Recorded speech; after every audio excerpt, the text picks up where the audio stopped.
Look, you're focused on this St. Patrick kid. He is not the kingpin. Not by himself, anyway. So as many of you will know, in the Power universe, one thing we become accustomed to is law enforcement building cases against big drug dealers by trying to gain concrete evidence which gives them a chance of a conviction. But in play are connections, people working undercover, snitches, and sometimes even members of the task force not being on the same page, which causes confusion and problems amongst themselves. So at times, it can get a little confusing where we are and who's playing what role. For example, many thought Effie was a CI after Lauren survived. I was working at the office and waiting for my CI to get me something I can actually use. Oh, come on, I'm working on it.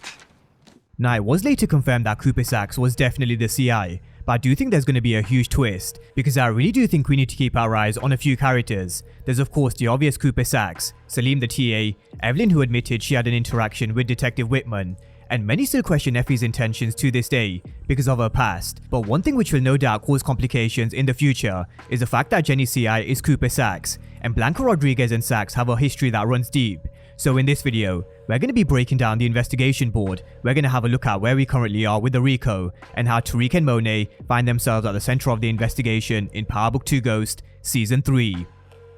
Now, bringing it back to Season 2 for a moment, we saw Jenny Sullivan building a case against Tariq St Patrick in an attempt to get him a conviction for the murder of both Jabari and Detective Danilo Ramirez. Now, after a back and forth in court with Davis McLean, who was aided by Cooper Saxe snooping around Jenny's files, they eventually got the better of Jenny after her own witness Braden Weston blew up her side of the story.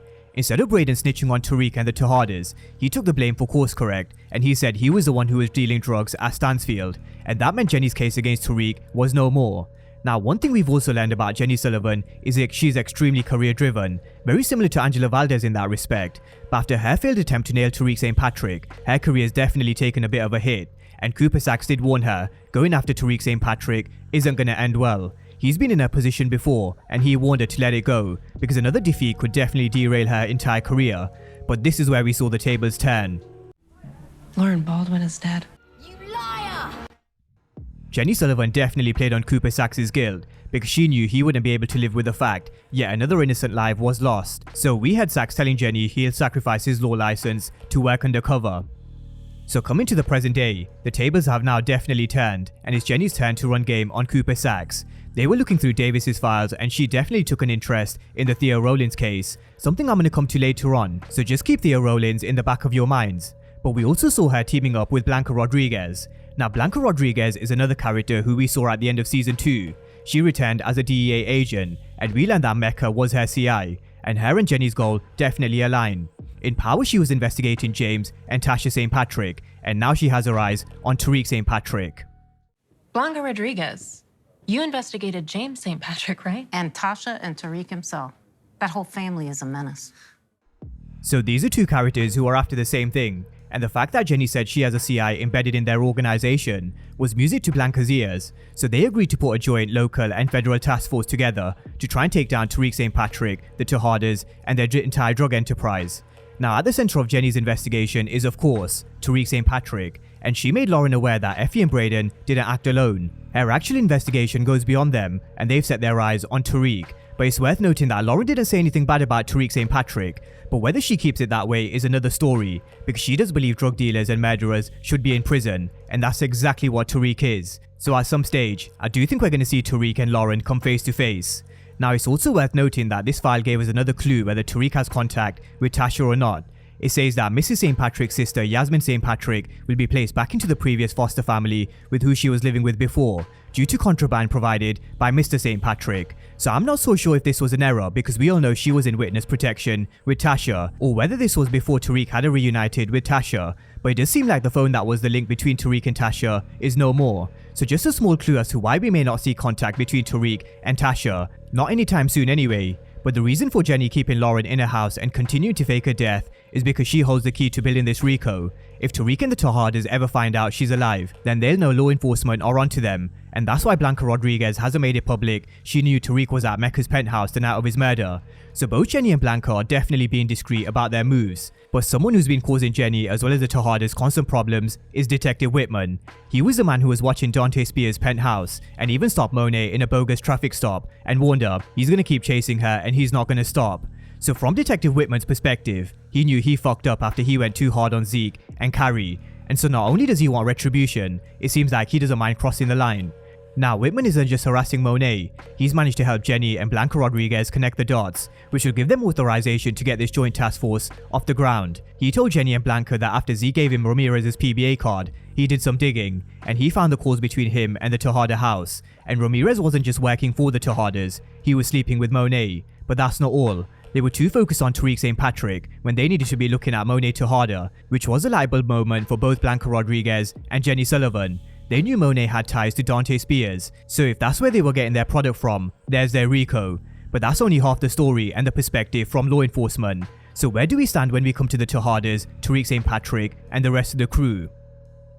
Now, with the Tejadas and the rest of the crew, they don't know the Rico is being built in the background, although Cooper Saxe definitely does, and he's someone who's already connected the dots to Davis and Monet. But as far as they know so far, law enforcement believes Zeke and Mecca's death is connected. But let's just pause on that for a moment. Monet seems to be very fixated on the TV shows in season 3, which focuses on court cases, and we can look at this in two ways. She's looking for justice for Zeke, but could she find herself in the same position Tariq did in season 2? That's definitely something to bear in mind. Clues like this aren't done by accident. But on the information they know so far, they're gonna have to do something, because Kevin Whitman did warn Monet he ain't gonna stop, and Monet was the one who pulled the trigger on Mecca, and if they were able to connect the dots to Monet, then she is in big trouble. Although I do have one bone to pick with their investigation. If Blanca knows that Tariq was at Mecca's penthouse the night of his murder, then surely the reception cameras would have picked up Monet as well. So I'm not so sure if that's something we're gonna see later. But Monet is definitely in trouble and she knows it, which is why at some stage they're gonna have to come up with a plan together.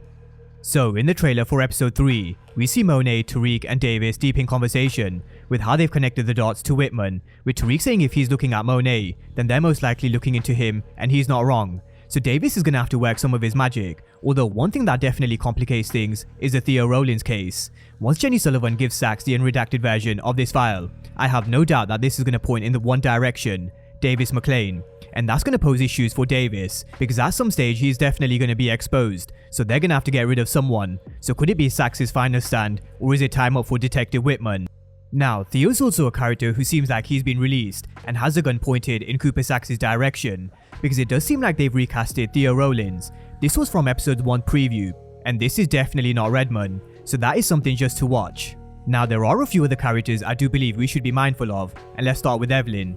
We saw Evelyn return in episode 2, and she told Monet Detective Whitman came around asking questions, although she didn't say anything, but we can't exactly be certain of that. Something else she mentioned was that her sons have a foothold in Brooklyn, and that could be one way the Tejadas start moving Nomar's bricks and bringing their organizations together, but again, is that a mistake? Now, another is Professor Harper, who said she specifically chose this class of students, but just look at who's in this class. There's Becca Weston, Tariq St Patrick, Diana, Effie, and also Salim, the new TA, who I do still think gives some shady vibes, and I'm not so sure what it is, but I really do not trust Salim. Now, one last thing. The one thing I didn't touch on too heavily is why Rashad Tate finds himself on the investigation board, because we don't have too much information as of yet, but I'm sure that's something they'll answer in due course. So drop all your thoughts down below on this Rico, and can you see Monet going down at the end of season 3? But as always, thank you guys for watching, and I'll see you next time.